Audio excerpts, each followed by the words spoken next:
Hey gang, Sally here. Hope you're having an amazing and fascinating day. I know I am. Today we're going back in time because it's going to be Throwback Thursday. We're going back to last September 2023 when I visited the Gettysburg National Military Park in Gettysburg, Pennsylvania. It's a little bit on the long side. It's about 22 minutes, but stick through all the way to the end. You'll get your glimpse of Kit, and you'll get to see the square, which is actually a circle with 5 spokes in downtown Gettysburg. There's lots to see here. There's lots to know about. We're going to tour the battlefield. We're not going to share the entire tour with you because that would make this not a 22-minute video, but about a 2-hour and 22-minute video. Had a great time there. Hope you enjoyed the video. As always, please consider subscribing if you haven't already. I appreciate your time and I appreciate you watching my videos. Oh, and don't forget to double check and make sure you still are subscribed if you think you are, because YouTube spontaneously unsubscribes people. We're going to roll the intro and get right into it. Thanks.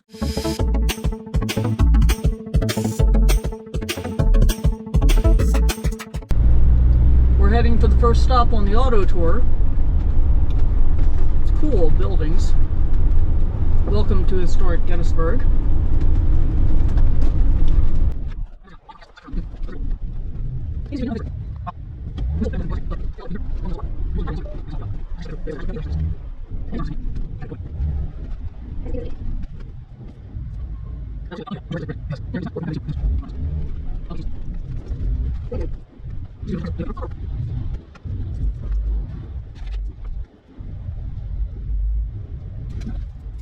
Okay, well now we've come through historic Gettysburg for the most part, and we're heading out to McPherson Ridge and the McPherson Barn, which was the initial battle site.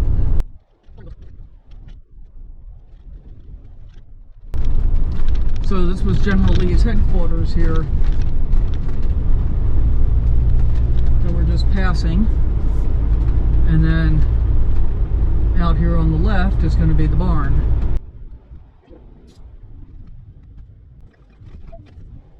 So there are a lot of monuments and so forth throughout the entire Gettysburg area, and placards and so forth at many of the stops.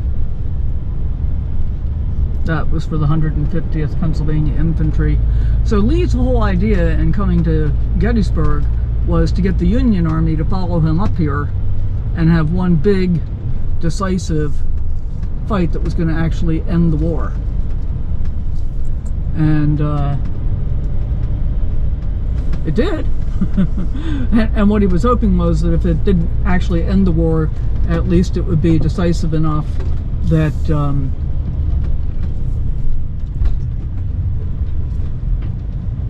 the next election, the American people would not elect Lincoln and perhaps elect somebody that would be more likely to negotiate and deal with the South instead of trying to suppress it.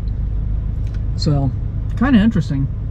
Think both defensively, but also offensively. He has to go after Lee, but he also has to protect Washington, D.C. He has to protect Baltimore. On June 30th, 1863, 2,700 Union cavalrymen heading from the south, moving north, will arrive in the town of Gettysburg.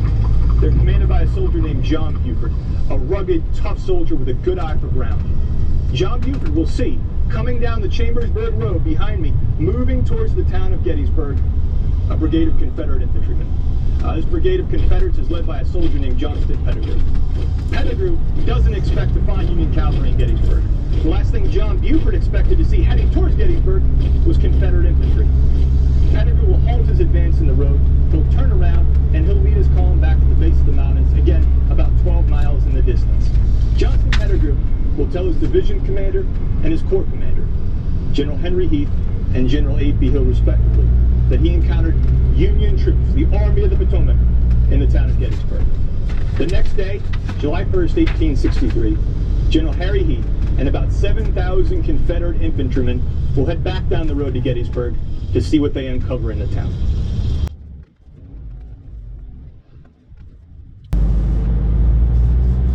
I thought I was going to catch a ranger-led tour there. Turn left onto Buford Avenue.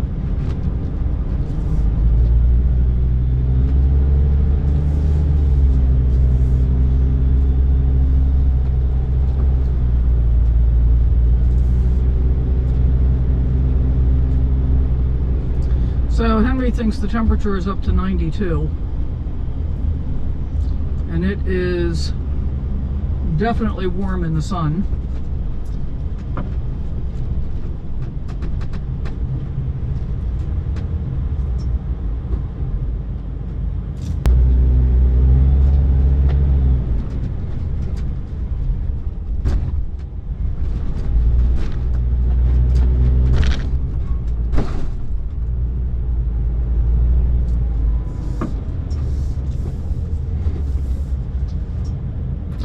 Army of the Potomac, 1st Corps, 1st Division. So,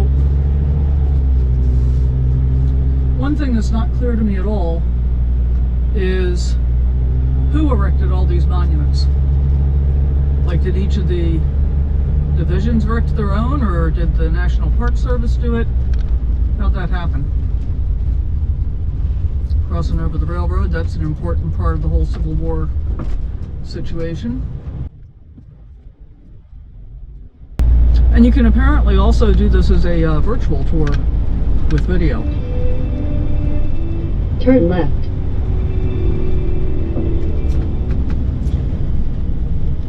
We've arrived at Auto Tour Stop 2 on the Gettysburg Battlefield, Oak Hill. And today, Oak Hill is dominated by the monument that you see behind me, the Eternal Light Peace Memorial. Dedicated on July 3rd, 1938 by President Franklin Delano Roosevelt. July 1938 was also the occasion of the final reunion of the surviving Civil War veterans. If you're a Civil War veteran, regardless of where you live, north or south, and you're still alive in 1938, you got a free ticket to come back to the Gettysburg Battlefield, take part in this final reunion on the anniversary of the Battle of Gettysburg, the 75th anniversary of the battle. And over 1,000 Civil War veterans actually came back to the battlefield to take part in this. Their average age was in the 90s. The oldest was allegedly 112. When President Franklin Delano Roosevelt dedicated the Eternal Light Peace Memorial, not only were hundreds of thousands of visitors present, but many of these aged Civil War veterans were here as well. The Eternal Light Peace Memorial physically depicts the reunited country after the ravages of the American Civil War. With a base made of granite from the state of Maine and a shaft made from Alabama limestone, it symbolically depicts the two halves of the country joined together. Topped with eternal flame, it again represents peace eternal in a nation reunited.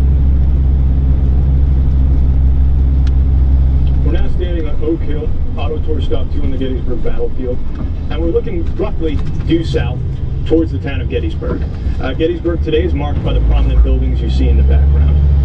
The Battle of Gettysburg, by about noon on July 1st, 1863, settled into a lull as both sides pulled back. As we already mentioned at previous stops, Major General John Fulton Reynolds, commanding the 1st Army Corps of the Army of the Potomac, committed the Union Army to battle by taking up a position at Gettysburg, Pennsylvania. And roughly 30 minutes later, he's out of the fight. He's killed. Why did John Reynolds decide to fight at Gettysburg? Well, a big part of that is Cemetery Hill, just south of the town of Gettysburg. Find the prominent glass tower located on the Gettysburg College campus today. The tallest tree line behind it marks Cemetery Hill. In 1863, unlike today, Cemetery Hill is completely clear of trees. It sticks out like a sore thumb. It dominates the landscape around it. It's an excellent position for artillery. It has a great field of fire. If you're John Fulton Reynolds, or if you're the Union Army of the Potomac, and you're going to fight the Confederate Army in a battle that could decide the war, you want to hold on to that key ground south of the town of Gettysburg. John Reynolds recognized that, and by deploying west of town, is hoping to buy enough time to keep the Confederates at bay long enough for the remainder of the Army of the Potomac and George Gordon Meade to arrive on the battlefield.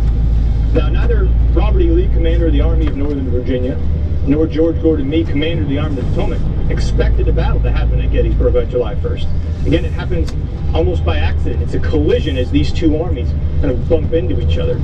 But as the hours and minutes pass on July 1st, the battle gets bigger and bigger and bigger. During this lull, reinforcements from both sides will arrive on the battlefield. And roughly around 1 o'clock on Oak Hill, 8,000 Confederate infantrymen, led by a Confederate general named Robert Rhodes, will arrive on the battlefield. Now, these 8,000 Confederate infantrymen had only a few days previous been near the town of Carlisle, and right outside the capital of Pennsylvania, Harrisburg. But they march south, and they arrive on the battlefield at the exact right time, at the exact right spot. And when they arrived on Oak Hill, they see roughly the same thing that you're looking at today, except in place of the monuments and markers, they see infantrymen of the Union Army. Now, Robert Rhodes, around 2 o'clock, will launch his division, again 8,000 men, against the Union position stretched out in the fields to our south. The intent is to drive back the Union Army, crush Union resistance, and drive them back into the town of Gettysburg itself. However, these Confederate attacks are poorly coordinated, and Union reinforcements occupying Oak Ridge, again marked by the prominent monuments and markers along the Park Road today, are able to drive those Confederate attacks back. Thus far, Union troops have been able to hold off these Confederate assaults, but the battle is far from over.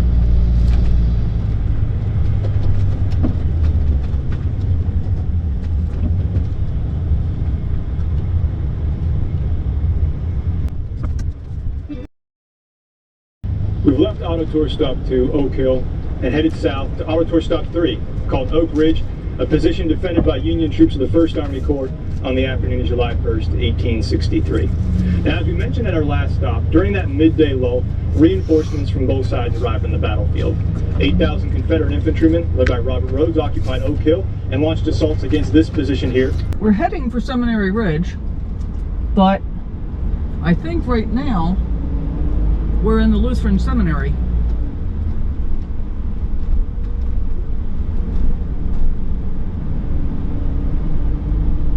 I just saw a statue of Luther back there. And of course, not only was I born in Frederick and grew up in Baltimore, but I grew up Lutheran.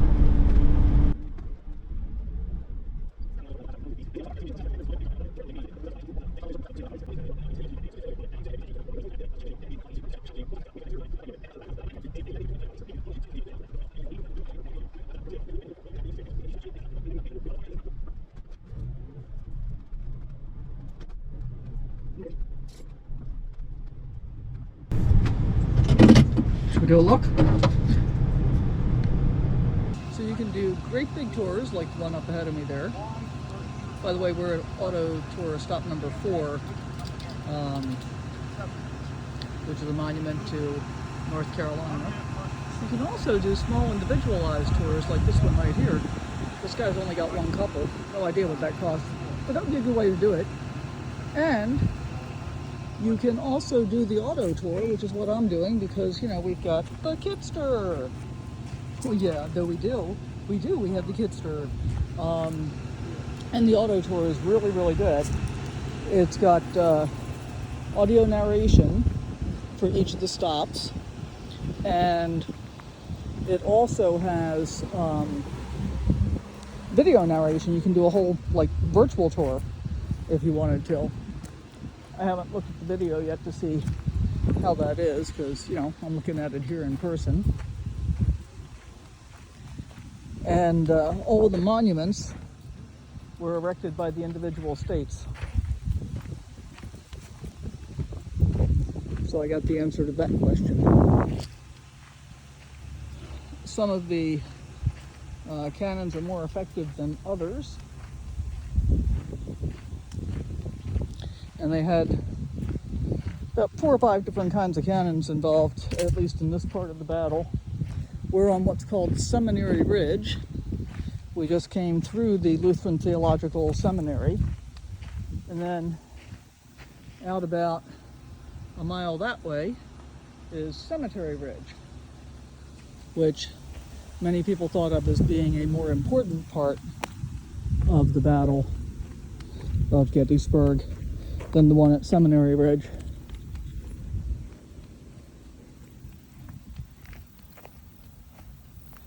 And here we've got Tennessee. And here's the juxtaposition of old and new. There's a McDonald's over there across the street. And here we've got more armament.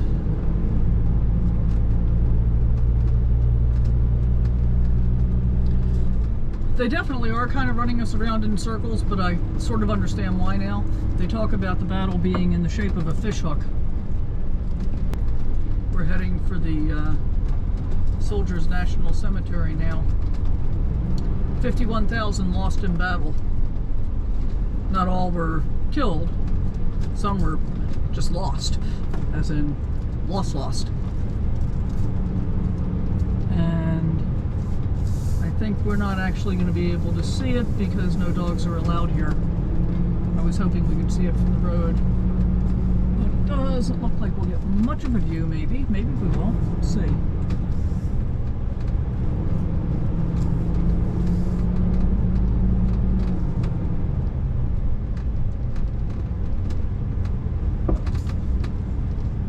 Well, a little bit of a view. All up on the hill.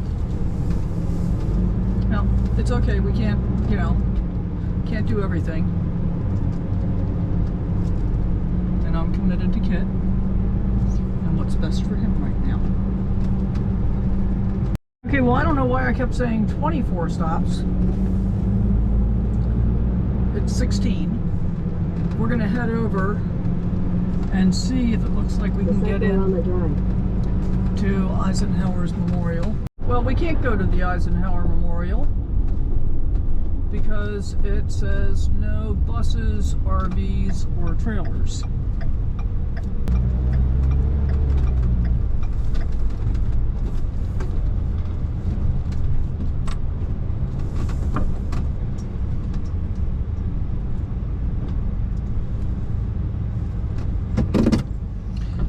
So apparently this is a rest area.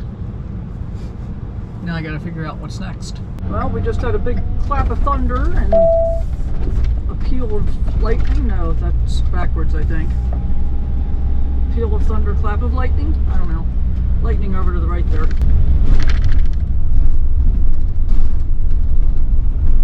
Despite Weisskopf's pivotal role, Teller... Now I want to find out what this area is about. And what are you supposed to do if you meet a vehicle coming the other way?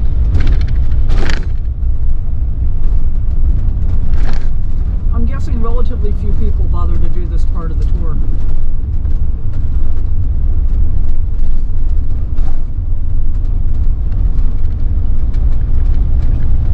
And we are fairly far out of Gettysburg. We're actually like 3.5 miles out of Gettysburg, which means that this battle was even bigger than I thought it was. There's a big monument way out there to the left. A bunch of artillery here on the right.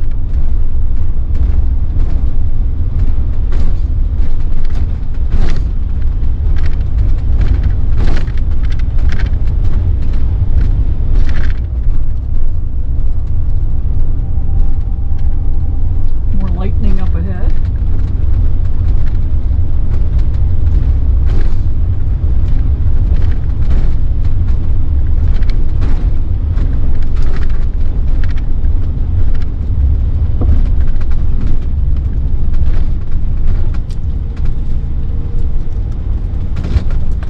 Somebody's driveway.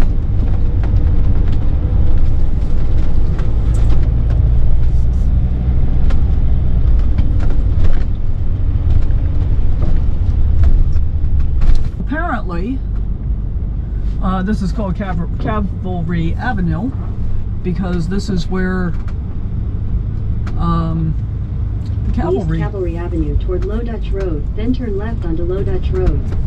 ...was stationed. And I didn't read the whole thing, but one of the lines that was pretty interesting was, if you want a good time, join the cavalry. Cavalry, I used to be able to speak. It said 1-foot soldier. Reg Avenue. Okay, so then we got East Cavalry Field down here. Reg Avenue for half a mile. Low Dutch Road toward Granite Station Road.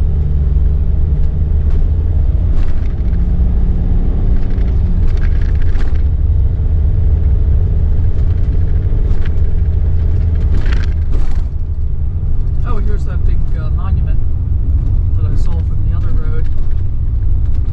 Alright, let's see what this one says.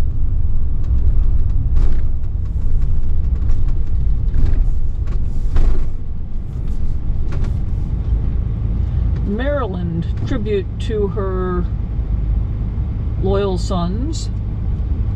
First Reg Maryland Cavalry. I don't know why I'm having trouble saying that today. And of course now we've got opposing traffic car.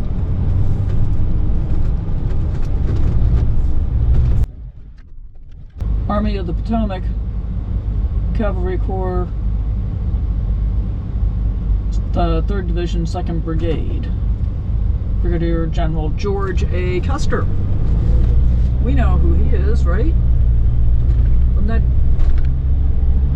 that's Custer of Custer's Last Stand, isn't it? Now I'm going to have to look it up. We're actually seeing something different. Now we're on York Street. So remember, each of the center of Gettysburg has the streets radiating out like spokes from a wheel. So we've been on Hanover Street and Baltimore Street and Emmitsburg and York. Yeah. I'm not sure what else there is. I know there's more, I just can't remember what. The sky's lightening up way over to the left, sort of. See, we're heading west, so that's south. But that still looks like big thunderheads over there. I have a feeling we're not through with that yet. So I'm here at a Harvest Toast location this evening. It's the Mason-Dixon Distillery in Gettysburg, Pennsylvania. And I had a carry-out cocktail, a jalapeno mule, made with their own vodka and jalapeno simple syrup. Pretty daggone good. It's still open for business until about 9 o'clock, I think they close. And then I'm sure I'll be here in this parking lot all by myself. I also had something new for dinner. There's the remnants. I got poutine, which I've never had before. It was a lot. It was very heavy. I probably won't ever do it again, but man, it was good. French fries, gravy, cheese curds, and some kind of barbecue meat with more gravy. I didn't eat it all. Alright, it's the old Gettysburg Square, for which each street is a spoke that goes in a different direction. So this one over here is Carlisle Street. This one is York Street. That's the David Wills house right there. That's where Lincoln stayed the night before he gave his Gettysburg address. We've got Baltimore Street, and Hanover Street, and Emmitsburg, and I don't know what order they show up in. But yeah, it's a pretty cool way to be able to stand in a piece of history.